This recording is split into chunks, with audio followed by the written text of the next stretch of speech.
Hi, this is Bhairav from Amrutha's academy. ఈ రోజు మనము యూనిఫామ్ సర్వీస్ లో భాగంగా కార్బన్ డైఆక్సైడ్ అనే వాయువుకు సంబంధించి భిన్నమైనటువంటి కోణాలలో మనం డిస్కస్ చేస్తాం. సో ఫస్ట్ ఆఫ్ ఆల్ నేనేమంటానంటే, ఈ కార్బన్ డైఆక్సైడ్ వాయువును మనము బొగ్గు పులుసు వాయువు, కార్బన్ డైఆక్సైడ్ వాయువును మనము బొగ్గు పులుసు వాయువు అనేటువంటి పేరుతో మనం పిలుస్తూ ఉంటాం. అయితే ఈ కార్బన్ డైఆక్సైడ్ వాయువును బొగ్గు పులుసు వాయువు అనేటువంటి పేరుతో పిలవడానికి గల కారణాలు ఏంటి అనేటువంటి ఒక అంశాన్ని మనం విశదీకరణ చేస్తే నేనేమంటానంటే ఇక్కడ మనం గుర్తుపెట్టుకోవాలి. బొగ్గు అంటే కోల్. సో ఈ నేల బొగ్గు ఏదైతే ఉందో, ఈ బొగ్గు ఏదైతే ఉందో, ఈ బొగ్గును మనం మండించినప్పుడు ఏ వాయువు విడుదలవుతుంది? సో బొగ్గును మనం మండించినప్పుడు గాలిలోకి CO2 వాయువు విడుదల కావడం జరుగుతుంది అని అంటున్నాం. సో కార్బన్ డైఆక్సైడ్ వాయువును మనం బొగ్గు పులుసు వాయువు అనేటువంటి పేరుతో మనం పిలుస్తాం. అయితే ఈ కార్బన్ డైఆక్సైడ్ వాయువును బొగ్గు పులుసు వాయువు అనేటువంటి పేరుతో పిలవడానికి గల కారణం ఏమిటి అంటే, ఫస్ట్ ఆఫ్ ఆల్ నేనేమంటున్నానంటే, ఆ బొగ్గును మండించినప్పుడు గాలిలోకి ఏ వాయువు విడుదలవుతుందంటే కార్బన్ డైఆక్సైడ్ వాయువు విడుదల కావడం జరుగుతుంది. అయితే దానికి సంబంధించి ఉన్నటువంటి ఈక్వేషన్ మనం ఏ విధంగా రాస్తాము అంటే, బొగ్గులో ప్రధానంగా ఉండేటువంటి మూలకం ఏమిటి అంటే కార్బన్. బొగ్గులో ప్రధానంగా ఉండే మూలకం కార్బన్. ఈ కార్బన్ అనగా బొగ్గును ఆక్సిజన్ సమక్షంలో మండించినప్పుడు ఏ వాయువు విడుదలవుతుంది అంటే కార్బన్ డైఆక్సైడ్ వాయువు విడుదల కావడం జరుగుతుంది అని అంటున్నాం. నెక్స్ట్ అదే విధంగా ఇక్కడ పులుసు, దాన్ని మనం అసిడిక్ నేచర్ అనేటువంటి పేరుతో మనం పిలుస్తూ ఉంటాం. సో సెకండ్ వన్ నేనేమంటానంటే, సెకండ్ వన్ పులుసు అని అంటూ ఉన్నాం. పులుసు, ఆ పులుసునే acidic nature. So acidic nature so acidic nature అని అంటున్నాం. సో ఇక్కడ ఒకసారి మనం గమనించినట్లయితే, ఎప్పుడైతే గుర్తుపట్టాలి ఇక్కడ, సో పులుసు అసిడిక్ నేచర్ అనేటువంటి పేరుతో మనం పిలుస్తాం. సో ఈ CO2 వాయువు ఏదైతే ఉందో, ఈ CO2 వాయువును నీటిలో కరిగించినప్పుడు మనకు ఏమి ఏర్పడుతుంది అంటే కార్బోనిక్ ఆమ్లము. సో కార్బోనిక్ ఆమ్లం అనేది ఏర్పడుతుంది. ఈ కార్బోనిక్ యాసిడ్ యొక్క ఫార్ములా ఏమిటంటే H2CO3 కార్బోనిక్ యాసిడ్. సో ఇక్కడ కార్బన్ డైఆక్సైడ్ వాయువును బొగ్గు పులుసు వాయువు అనేటువంటి పేరుతో మనం పిలవడం జరుగుతుంది. అయితే ఆ పేరుతో ఎందుకు పిలుస్తామంటే, ఆ బొగ్గులో ప్రధానంగా ఉండేటువంటి మూలకం కార్బన్. ఈ బొగ్గును ఆక్సిజన్ సమక్షంలో మండించినప్పుడు ఏ వాయువు విడుదలవుతుంది అంటే CO2 వాయువు విడుదల కావడం జరుగుతుంది. అదేవిధంగా పులుసు అనేటువంటి అసిడిక్ నేచర్ అనేటువంటి ఆ పదానికి సంబంధించి నేను ఇచ్చేటువంటి వివరణ ఏంటంటే, ఈ CO2 వాయువును నీటిలో కరిగించినప్పుడు ఏ ఆమ్లం ఏర్పడుతుంది అంటే కార్బోనిక్ ఆమ్లం అనేది ఏర్పడుతుంది. ఈ కార్బోనిక్ ఆమ్లం వలన నీటికి ఏ రుచి ఏర్పడుతుంది అంటే పులుపు రుచి, సోర్ టేస్ట్ ఏర్పడటం జరుగుతుంది. సో కార్బోనిక్ ఆమ్లం వలన ఆ నీటికి పులుపు రుచి అనేది ఏర్పడుతుంది, సోర్ టేస్ట్ అనేది రావడం జరుగుతుంది. ఈ కారణం వలన నేనేమంటానంటే, ఈ కార్బన్ డైఆక్సైడ్ వాయువు ఏదైతే ఉందో దాన్ని మనము బొగ్గు పులుసు వాయువు అనేటువంటి పేరుతో మనం ఇక్కడ పిలవడం జరుగుతుంది అంటున్నాను. అయితే దీనికి సంబంధించి చూడండి, సో CO2 వాయువును నీటిలో కరిగించినప్పుడు ఏ ఆమ్లం ఏర్పడుతుంది అంటే కార్బోనిక్ యాసిడ్. అయితే దానికి సంబంధించి ఉన్నటువంటి ఫార్ములా ఏమిటి అంటే carbon dioxide gas. So CO2 are dissolved in water to form carbonic acid H2CO3. ఈ H2CO3 నే మనం ఏమని పేరుతో పిలుస్తాము అంటే కార్బోనిక్ ఆమ్లము అనేది ఏర్పాటు కావడం జరుగుతుంది అని అంటున్నాం. అయితే నెక్స్ట్ సెకండ్ వన్ నేనేమంటున్నానంటే, సెకండ్ వన్ ఒకసారి మనం చూస్తే సెకండ్ పాయింట్ నేనేమంటానంటే గుర్తుపెట్టాలి ఇక్కడ. సో ఇక్కడ మనము సెకండ్ పాయింట్ లో శీతల పానీయాలు అంటే కూల్ డ్రింక్స్ అండి. సో శీతల పానీయాలు ఎందు ఉండేటువంటి వాయువు ఏమిటి? సో కూల్ డ్రింక్స్ లో ఉండేటువంటి వాయువు ఏమిటి అంటే కార్బన్ డైఆక్సైడ్. సో శీతల పానీయాల్లో ఉండేటువంటి వాయువు CO2 అని అంటున్నారు. అదే విధంగా ఈ శీతల పానీయాలు అనగా కూల్ డ్రింక్స్ లో ఉండేటువంటి ఆమ్లం ఏంటి, శీతల పానీయాల్లో ఉన్నటువంటి యాసిడ్ ఏంటి అనేటువంటి విషయానికి వచ్చినట్లయితే నేనేమంటున్నానంటే కార్బోనిక్ యాసిడ్ H2CO3 కార్బోనిక్ ఆమ్లం. సో ఈ CO2 అనేటువంటి వాయువుకు సంబంధించి నేను ఇచ్చేటువంటి సెకండ్ పాయింట్ నేనేమంటున్నానంటే శీతల పానీయాలు అంటే కూల్ డ్రింక్స్ లో ఉన్నటువంటి వాయువు ఎస్ కార్బన్ డైఆక్సైడ్. అదే కూల్ డ్రింక్స్, అదే శీతల పానీయాల్లో ఉన్నటువంటి ఆమ్లం ఏంటి అంటే ఎస్ H2CO3 కార్బోనిక్ యాసిడ్. అయితే ఇంకా ఇక్కడ మనం మరికొంత సమాచారాన్ని కూడా మనం డిస్కస్ చేసుకోవచ్చు. అదేంటంటే ఈ శీతల పానీయాలు ఏవైతే ఉన్నాయో ఆ శీతల పానీయాలను సాధారణంగా పెట్ బాటిల్స్ నందు నిల్వ చేస్తారు. సో శీతల పానీయాలను ఎక్కడ నిల్వ చేస్తారంటే సాధారణంగా పెట్ బాటిల్స్ యందు నిల్వ చేయడం జరుగుతుంది అని అంటున్నారు. అయితే పిఈటి అంటే అర్థం ఏంటి అంటే పాలీఎథిలిన్ టెరిప్తాలేట్. సో ఈ శీతల పానీయాలను పెట్ బాటిల్స్ యందు నిల్వ చేయడం జరుగుతుంది అని అంటున్నాం. నెక్స్ట్ అదే విధంగా ఈ CO2 వాయువుకి సంబంధించి మనం డిస్కస్ చేసేటువంటి థర్డ్ పాయింట్ ఏమిటి అంటే ఎస్ ఘన CO2, దాన్ని మనం సాలిడ్ CO2 అనేటువంటి పేరుతో పిలుస్తాం. సో ఘన CO2ను మనం ఏమని పేరుతో పిలుస్తామంటే ఎస్ డ్రై ఐస్ లేదా పొడి మంచు అనేటువంటి పేరుతో మనం పిలుస్తాం. సో ఘన స్థితిలో ఉన్నటువంటి ఆ CO2ను ఎస్ పొడి మంచు దాన్ని డ్రై ఐస్ అనేటువంటి పేరుతో మనం పిలుస్తాం. సో ఘన స్థితిలో ఉన్నట్టు సాధారణంగా CO2 అనేది వాయు స్థితిలో ఉంటుంది. ఆ వాయువును అధిక పీడనం, అల్ప ఉష్ణోగ్రత వంటి కారకాల ద్వారా మనం వాయు స్థితిలో ఉన్నటువంటి CO2ను ఘన స్థితిలోకి మనం మార్చవచ్చు. ఆ ఘన స్థితిలో ఉన్నటువంటి CO2ను మనం ఏమని పేరుతో పిలుస్తామంటే పొడి మంచు, డ్రై ఐస్ అనేటువంటి పేరుతో మనం పిలుస్తాం. అయితే ఈ డ్రై ఐస్ అనేది ఏదైతే ఉన్నదో ఇది ఉత్పతనం చెందుతుంది. ఉత్పతనాన్ని ఇంగ్లీష్ లో మనం ఏమని పేరుతో పిలుస్తామంటే సబ్లిమేషన్ అని అంటాం. అయితే ఉత్పతనం అంటే ఏంటో తెలియాలి కదా. ఉత్పతనం అంటే ఏం లేదు, సింపుల్ గా నేనేమంటానంటే సాధారణంగా పదార్థాలు అనున్నవి ఘన స్థితి నుండి ద్రవ స్థితికి ఆ తర్వాత వాయు స్థితికి మారడం జరుగుతుంది. సాధారణంగా ఏవైనా పదార్థాలు ఘన స్థితిలో ఉన్నట్లయితే అవి తర్వాత ద్రవ స్థితికి ఆ తర్వాత వాయు స్థితికి మారతాయి. కానీ కొన్ని ప్రత్యేకమైనటువంటి పదార్థాలు అనున్నవి ఏం చేస్తాయి అంటే ఘన స్థితి నుండి నేరుగా వాయు స్థితికి మధ్యలో ద్రవ స్థితికి రాకుండానే మారిపోతాయి. సో ఏ పదార్థాలు అయితే ఘన స్థితి, that means solid state to gaseous state, ఏ పదార్థాలు అయితే ఘన స్థితి నుండి నేరుగా వాయు స్థితికి మారతాయో అలాంటి పదార్థాలను మనం ఏమంటామంటే ఉత్పతనం చెందే పదార్థాలు అనేటువంటి పేరుతో మనం పిలుస్తాం. సో పదార్థాలు అనున్నవి ఘన స్థితి నుండి నేరుగా వాయు స్థితికి మారతాయో దానిని మనం ఏమని పేరుతో పిలుస్తామంటే ఉత్పతనము, సబ్లిమేషన్ అనేటువంటి పేరుతో మనం ఇక్కడ పిలవడం జరుగుతుంది అని అంటున్నాం. ఓకేనా. సో సెకండ్ పాయింట్ నేనేమంటాను, శీతల పానీయాలు ఎందుకు వాయువు కార్బన్ డైఆక్సైడ్, శీతల పానీయాలు కూల్ డ్రింక్స్ లో ఉన్నటువంటి యాసిడ్ ఏంటంటే కార్బోనిక్ యాసిడ్ H2CO3. అదేవిధంగా ఘన స్థితిలో ఉన్నటువంటి CO2ను మనం ఏమని పేరుతో పిలుస్తాము అంటే పొడి మంచు డ్రై ఐస్ అనేటువంటి పేరుతో మనం పిలుస్తాం. అయితే ఈ పొడి మంచు అనున్నది ఉత్పతనం చెందుతుంది, సబ్లిమేషన్ చెందుతుంది అనేటువంటి ఒక అంశాన్ని దయచేసి గుర్తుపెట్టుకోండి. ఓకే. నెక్స్ట్ ఫోర్త్ వన్ నేనేమంటానంటే ఇక్కడ మనం ఒకసారి గమనించినట్లయితే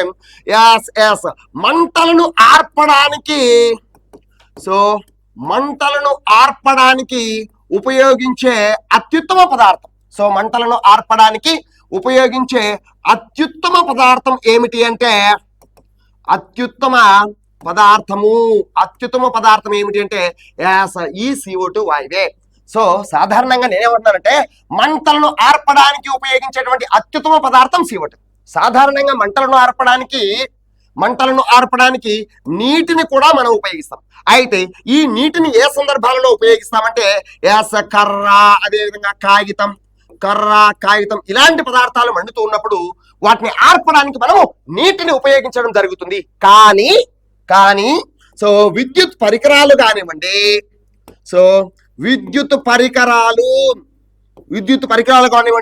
అదేవిధంగా పెట్రోల్ అదేవిధంగా డీజిల్ ఇలాంటివి మండుతూ ఉన్నప్పుడు వాటిని ఆర్పడానికి నీటిని ఏమాత్రం కూడా ఉపయోగించకూడదు. ఎందుకంటే నీరు అనేది ఒక మంచి విద్యుత్ వాహకం, ఎలక్ట్రికల్ కండక్టర్. అదేవిధంగా ఈ పెట్రోల్, డీజిల్ ఇలాంటివి మండుతూ ఉన్నప్పుడు వాటిని ఆర్పడానికి నీటిని ఉపయోగించినట్లయితే అప్పుడు ఆ పెట్రోల్, డీజిల్ అనేది నీటి యొక్క ఉపరితల భాగానికి చేరి లోపలి భాగాన నీరు అలాగే ఉంటూ ఈ పై భాగాన ఏర్పడినటువంటి పెట్రోల్ డీజిల్ అను మండుతూనే ఉంటాయి. సో ఇక్కడ నేనేమంటానంటే సాధారణంగా మంటలను ఆర్పడానికి నీటిని ఉపయోగిస్తారు, కానీ ఆ మంటలను ఆర్పడానికి ఎక్కడైతే నీటిని ఉపయోగించలేమో అక్కడ మనం దేనిని ఉపయోగిస్తామంటే CO2 వాయువును ఉపయోగించడం జరుగుతుంది. సో మంటలను ఆర్పడానికి ఉపయోగించే అత్యుత్తమ పదార్థం ఏమిటి అంటే CO2. అయితే ఈ CO2 అనేది రెండు కారణాల ద్వారా మంటలను ఆర్పుతుంది. సో CO2 మంటలను ఆర్పుతుంది. అందులో మొదటి కారణం ఏంటంటే మండే పదార్థాన్ని చల్లబరచడం ద్వారా. సో మండే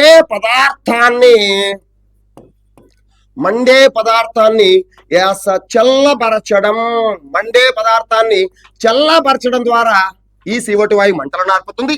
నెక్స్ట్ అదే విధంగా రెండవ కారణం ద్వారా కూడా CO2 వాయువు మంటలను ఆర్పుతుంది. ఆ రెండవ కారణం ఏమిటి అని అంటే మంటను ఒక దుప్పటి వలె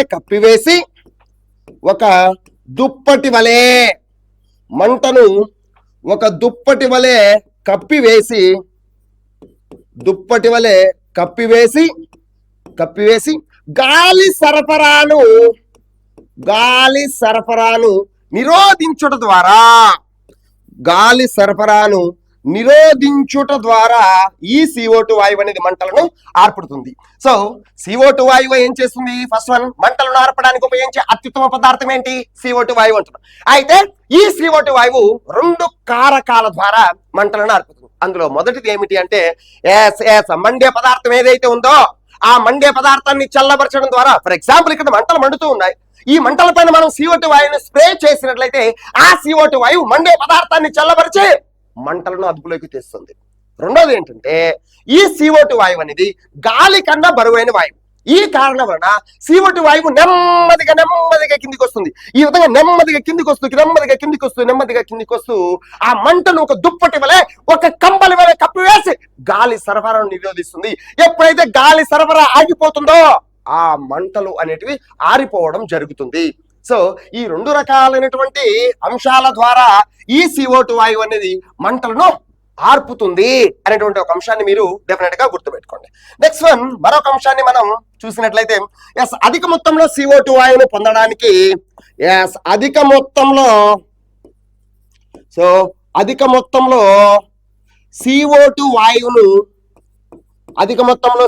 వాయువును పొందడానికి మనం ఏం చేస్తామంటే sodium bicarbonate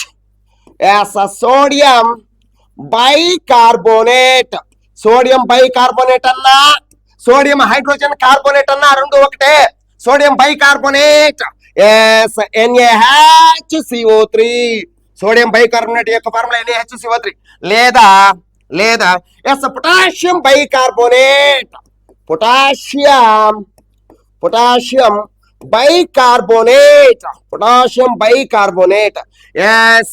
KHCO3 potassium bicarbonate వంటి రసాయనాలను ఏం చేస్తారంటే ఇటువంటి రసాయనాలను వేడి చేయడం జరుగుతుంది, వేడి చేస్తారు అని అంటారు.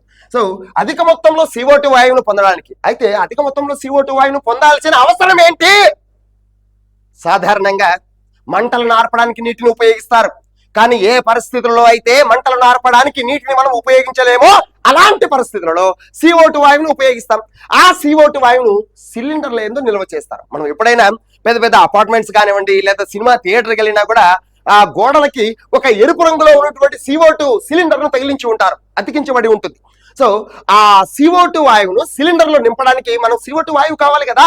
అధిక మొత్తంలో ఆ CO2 వాయువును పొందడానికి ఏం చేస్తారంటే sodium bicarbonate. So sodium hydrogen carbonate లేదా సోడియం బైకార్బోనేట్ లేదా పొటాషియం బైకార్బోనేట్ వంటి రసాయనాలను ఏం చేస్తారు అంటే వేడి చేయడం జరుగుతుంది. ఈ రసాయనాలను వేడి చేస్తే మనకు ఏ వాయువు విడుదలవుతుంది అంటే CO2 వాయువు విడుదలవుతుంది.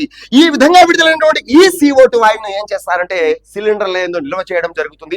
ఏదైనా అగ్ని ప్రమాదాలు సంభవించినట్లయితే ఆ సిలిండర్ ఉన్నటువంటి సేఫ్టీ పిన్ ని అన్లాక్ చేస్తారు. వెంటనే ఆ సిలిండర్ లోపల ఉన్నటువంటి CO2 వాయువు అనేది బయటకు వచ్చి అధిక ఘన పరిమాణంలో వ్యాకోచించి అక్కడ ఉన్నటువంటి మంటలను ఆర్పివేయడం జరుగుతుంది. Okay, clear.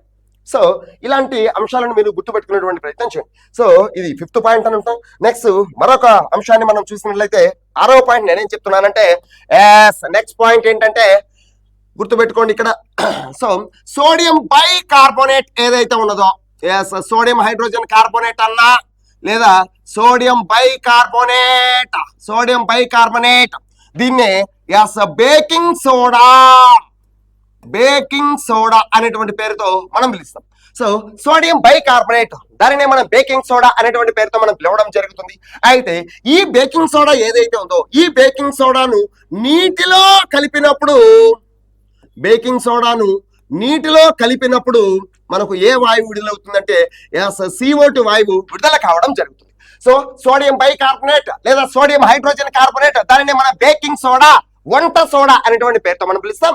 అయితే ఈ సోడియం బైకార్బోనేట్ ను నీటిలో కలిపినప్పుడు మనకు CO2 వాయువు అనేది విడుదల కావడం జరుగుతుంది. ఈ CO2 వాయువు వలనే సో ఈ CO2 వాయువు వలన ఏం జరుగుతుందంటే పిండి వంటలు మెత్తగాను, సో పిండి వంటలు ఏవైతే ఉంటాయో ఆ పిండి వంటలు మెత్తగాను మరియు మృదువుగాను, సో మెత్తగాను మరియు మృదువుగాను ఏర్పడతాయి, మృదువుగాను మారతాయి. నెక్స్ట్ అదే విధంగా ఇక్కడ దోశకు మరియు బ్రెడ్కు రంధ్రాలు ఏర్పడటానికి కారణమైన వాయువు ఏంటంటే ఈ CO2 వాయువే. దోశకు మరియు బ్రెడ్కు రంధ్రాలు ఏర్పడటానికి కారణమైన వాయువు ఏంటంటే CO2 వాయువే. నేనేమంటున్నానంటే సోడియం బైకార్బోనేట్ బేకింగ్ సోడా, ఈ బేకింగ్ సోడాని ఎప్పుడైతే మనము దోశ పిండిలో వేస్తామో, సో దోశ పిండిలో ఏముంటుంది, నీరు ఉంటుంది. వెంటనే ఆ సందర్భం సాధారణంగా దోశ వేయాలి అనుకునేటువంటి ఆ సందర్భంలో మనం ఏం చేస్తాం, ఆ దోశ పిండిలో కొద్దిగా బేకింగ్ పౌడర్ ఆర్ బేకింగ్ సోడాని వేస్తాం. ఎప్పుడైతే బేకింగ్ సోడా వేస్తామో ఆ దోశ పిండిలో ఉన్నటువంటి నీటితో చర్య జరిపినప్పుడు ఈ CO2 వాయువు విడుదల కావడం జరుగుతుంది. అందుకే చూడండి దోశ పిండిలో చిన్న గాలి బుడగలు ఉంటాయి. ఆ గాలి బుడగలలో ఉండేటువంటి వాయువు ఏమిటి అంటే కార్బన్ డైఆక్సైడే.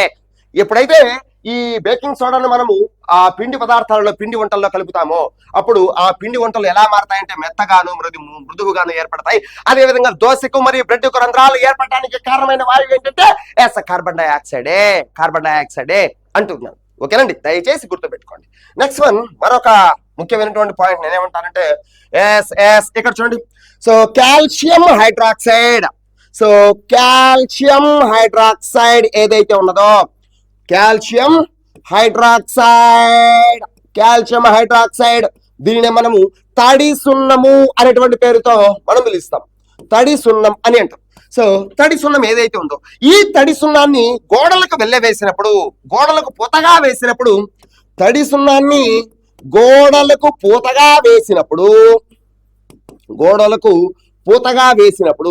ఆ తడి సున్నం అన్నది గాలిలోని CO2 వాయువుతో చర్య జరిపి నెమ్మదిగా చర్య జరిపి కాల్షియం కార్బోనేట్ దట్ మీన్స్ CaCO3ని ఏర్పరచడం జరుగుతుంది. ఎప్పుడైతే ఈ CaCO3 కాల్షియం కార్బోనేట్ ఏర్పడుతుందో ఆ గోడలు అనేటివి తెల్లగా మెరుస్తూ ఉంటాయి. సో సున్నంతో పూత పూసినటువంటి గోడలు తెల్లగా మెరుస్తూ ఉండటానికి కారణం ఏంటంటే ఆ తడి సున్నం ఎప్పుడైతే మనం గోడలకు అప్లై చేస్తామో ఆ తడి సున్నం అనేది దట్ మీన్స్ కాల్షియం హైడ్రాక్సైడ్ అనేది గాలిలో ఉన్నటువంటి CO2 వాయువుతో నెమ్మదిగా చర్య జరుపుతుంది. సో కాల్షియం హైడ్రాక్సైడ్ అనేది గాలిలో ఉన్నటువంటి CO2 వాయువుతో నెమ్మదిగా చర్య జరిపినప్పుడు కాల్షియం కార్బోనేట్ అనేటువంటి ఒక పొర ఏర్పడుతుంది. ఈ కాల్షియం కార్బోనేట్ వలనే ఆ గోడలు అనేటివి తెల్లగా మెరుస్తూ ఉంటాయి. సో ఇక్కడ నేనేమంటున్నానంటే కాల్షియం హైడ్రాక్సైడ్ దానిని తడి సున్నం అనేటువంటి పేరుతో మనం పిలుస్తాం. అది గోడలకు పూతగా వేసినప్పుడు అనగా వెల్లగా వేసినప్పుడు అప్పుడు ఆ కాల్షియం హైడ్రాక్సైడ్ అనేది గాలిలో ఉన్నటువంటి CO2 వాయువుతో చర్య జరుపుతుంది. ఫలితంగా ఏం ఏర్పడుతుంది అంటే కాల్షియం CaCO3 కాల్షియం కార్బోనేట్ పొర అనేది ఏర్పడుతుంది. అయితే దీనికి సంబంధించి ఉన్నటువంటి రియాక్షన్ ఏ విధంగా ఉంటుంది అంటే కాల్షియం హైడ్రాక్సైడ్ అంటే CaOH taken dose calcium hydroxide. ఈ కాల్షియం హైడ్రాక్సైడ్ అంటే తడి సున్నాన్ని గోడలకు పూతగా వేసినప్పుడు అది గాలిలో ఉన్నటువంటి CO2 వాయువుతో చర్య జరుపుతుంది. సో ఫలితంగా ఏం ఏర్పడుతుందంటే CaCO3 కాల్షియం కార్బోనేట్ ఏర్పడుతుంది. ప్లస్ ఈ చర్యలో కొద్దిగా నీరు కూడా ఏర్పడుతుంది. ఎప్పుడైతే ఈ కాల్షియం కార్బోనేట్ ఏర్పడుతుందో వెంటనే ఆ గోడలు అనేటివి తెల్లగా మెరుస్తూ ఉంటాయి. గోడలు ఎలా ఉంటాయి అంటే ఎస్ గోడలు అనేటివి ఎస్ తెల్లగా మెరుస్తూ ఉంటాయి. సో గతంలో ఇక్కడ నుంచి ఈ కాన్సెప్ట్ నుంచి అడగబడినటువంటి ప్రశ్న ఏమిటి అంటే ఎస్ కాల్షియం హైడ్రాక్సైడ్ తడి సున్నంతో పూత పూయబడినటువంటి గోడలు తెల్లగా మెరుస్తూ ఉన్నటువంటి కారణం ఏమిటి అంటే అక్కడ కాల్షియం కార్బోనేట్ ఏర్పడటమే. అయితే ఈ కాల్షియం కార్బోనేట్ అనేది ఎలా ఏర్పడుతుంది అంటే కాల్షియం హైడ్రాక్సైడ్ అనేది గాలిలో ఉన్నటువంటి CO2 వాయువుతో చర్య జరపడం వలన అక్కడ కాల్షియం కార్బోనేట్ ఏర్పడుతుంది. ఫలితంగా ఆ గోడలు అనేటివి తెల్లగా మెరుస్తూ ఉంటాయి అనేటువంటి ఒక అంశాన్ని మీరు గుర్తుపెట్టుకోవలసినటువంటి అవసరం ఎంతైనా ఉన్నది. సో దీని తర్వాత మనం ఈ కాంటెక్స్ట్ లో భాగంగా మనం ఇంకాస్త సమాచారాన్ని ఇచ్చేటువంటి ప్రయత్నం చేస్తాను. అదేమిటి అంటే సో కాల్షియం కార్బోనేట్ ఏదైతే ఉన్నదో CaCO3. సో కాల్షియం కార్బోనేట్ అని అంటున్నాం. సో కాల్షియం కార్బోనేట్ గాలి లేకుండా వేడి చేసినప్పుడు ఏమేర్పడుతుంది అంటే కాల్షియం ఆక్సైడ్ మరియు CO2 వాయువులు విడుదల కావడం జరుగుతుంది అని అంటున్నాం. ఈ రకమైనటువంటి చర్యని మనం ఏమంటామంటే కాల్సినేషన్. సో కాల్సినేషన్ అనేటువంటి పేరుతో దీన్ని తెలుగులో ఏమని పేరుతో పిలుస్తామంటే భస్మీకరణము అనేటువంటి పేరుతో మనం పిలుస్తాం. సో ఇప్పుడు నేనేమంటున్నా అంటే కాల్షియం కార్బోనేట్ ఏదైతే ఉందో అంటే CaCO3 కాల్షియం కార్బోనేట్ అని అంటున్నా. ఈ కాల్షియం కార్బోనేట్ ను గాలి లేకుండా అధిక ఉష్ణోగ్రత వద్ద వేడి చేసినప్పుడు ఏమేర్పడుతుందంటే CaO. ఈ CaO ను మనం ఏమంటామంటే calcium oxide. So calcium oxide. So calcium oxide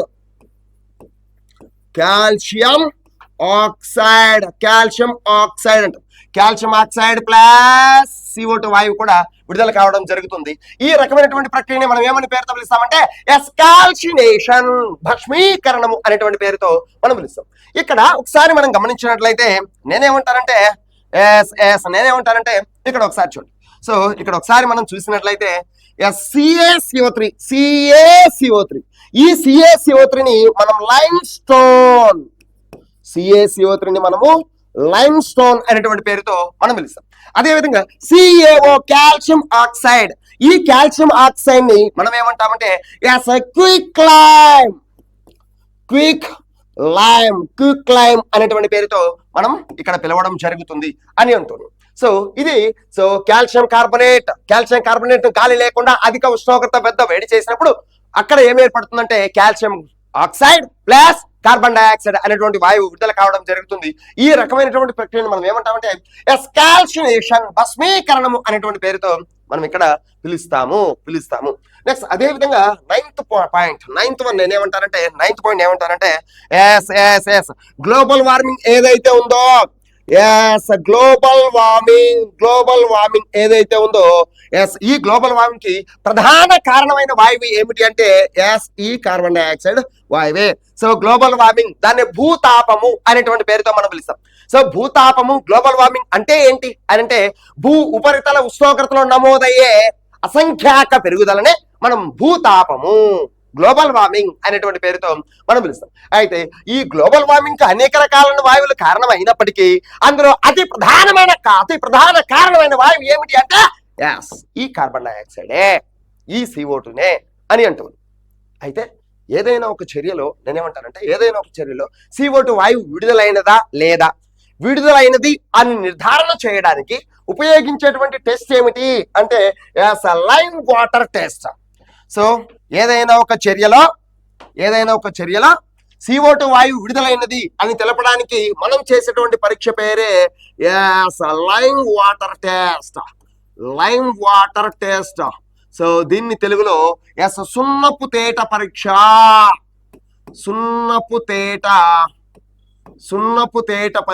అనేటువంటి పేరుతో మనం పిలుస్తాం. సో లైమ్ వాటర్ టెస్ట్ అని అంటాం. లైమ్ వాటర్ టెస్ట్ ఏదైనా ఒక చర్యలో CO2 వాయువు విడుదలైనట్లయితే ఆ CO2 వాయువును మనము సున్నపు తేట గుండా పంపితే సో CO2 వాయువును ఒక చర్యలో విడుదలైనటువంటి CO2 వాయువును మనము సున్నపు తేట, దాన్ని కూడా లైమ్ వాటర్ అని అంటాం.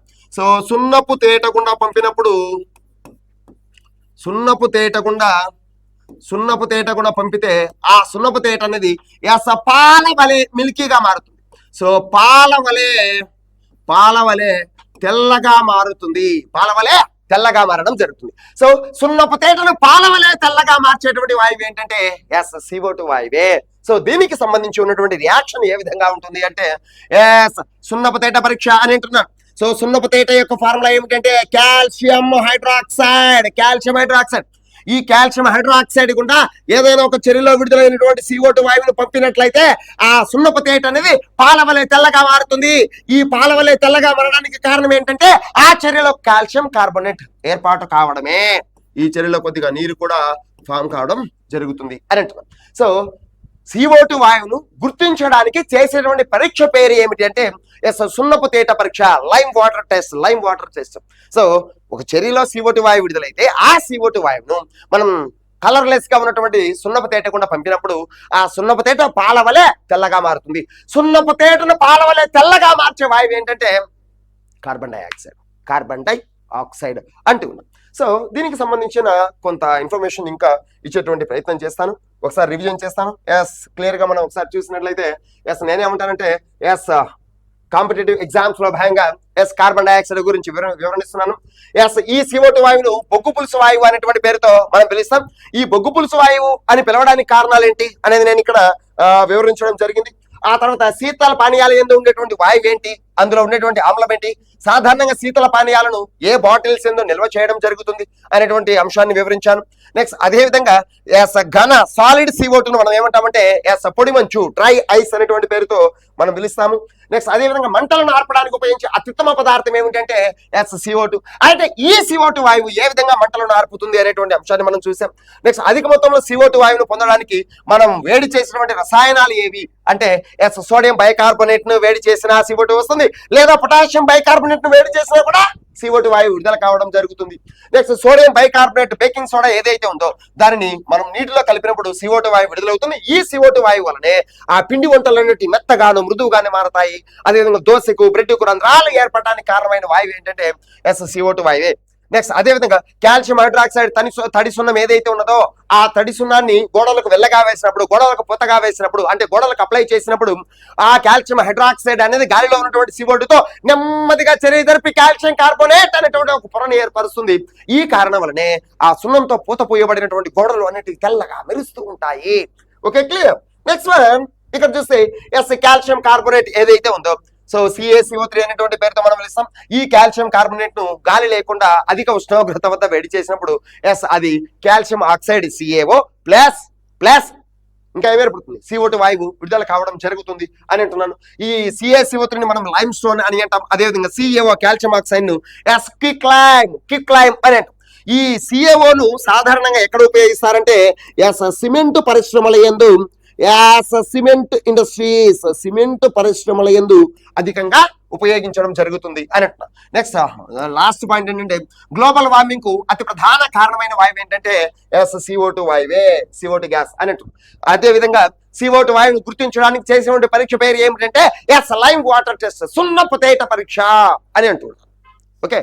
సో ఈ విధంగా మనం చదివేటప్పుడు ఒక అంశం వస్తే ఆ అంశానికి సంబంధించి ఉన్నటువంటి కాన్సెప్ట్ అంతా కూడా మన దగ్గర ఉండాలి.